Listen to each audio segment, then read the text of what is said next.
Time's up for the homeless who camp out at the Hamilton County Courthouse. Sometimes there were dozens using the steps as a bed and as a bathroom. The sheriff assigned 2 deputies to work with social agencies to offer help. But the Homeless Coalition wants the legal right to sleep on the steps, and it sued to get it. Local 12's Deb Dixon joins us live to explain. Deb? Hi, Rob. Yeah, after a month of trying to connect homeless people who sleep here with social services, the Sheriff's Department says that's it. Time's up. You're going to have to move on. And the Homeless Coalition filed this suit today to keep that from happening. Homelessness is not a crime. The suit filed on behalf of 4 homeless citizens says they have a right to sleep on the steps of a public building. Shafter Jinks is one of them. I've been attacked physically, verbally, in other places. Now that I've been here on the courthouse, it's relatively safe. The courthouse is sort of like sacred ground. It is where we come as citizens to plead our case. And by sleeping in front of the courthouse, it is sort of like saying to our brothers and sisters, we need assistance. But the sheriff's office says the campouts are a health hazard because of the human waste and garbage left behind. This is what it used to look like, with as many as 40 people bedding down.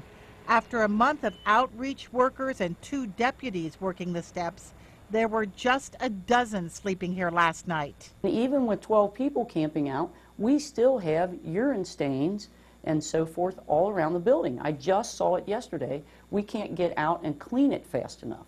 Major McGuffey says the courthouse steps close to campouts tomorrow night. The time is up. You have to leave the county courthouse steps. You can no longer sleep there overnight. It's accessible during business hours to anyone. Outreach worker Chico Lockhart says not everyone on the steps is looking for a place to stay. People that are out there want to be out there, and you know, they don't necessarily want to actually go into a shelter. So I mean, everybody has their own choice. But of course, you know, we would like for them to go into shelters or try to get into, you know, housing. I got laid off from my job. Several who slept on the steps got help, including Dorine Sherrill. A month ago, she was hopeless and homeless. Now she has a caseworker, a job, and soon an apartment. I feel like there's a real good chance now that I can get back on my feet and get my own place and just be able to, you know, bring my granddaughter over to see me.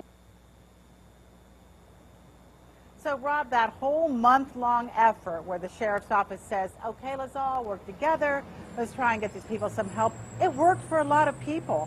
That woman, when I saw her here, she was so sad. I didn't even recognize her when I saw her today because she was smiling.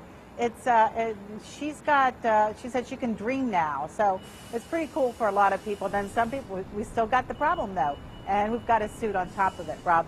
Deb, the sheriff said, I remember when you first did the story about this happening, that there will come a point where he's going to have to start arresting people who are sleeping on the steps and urinating on the steps at night. Are we there yet?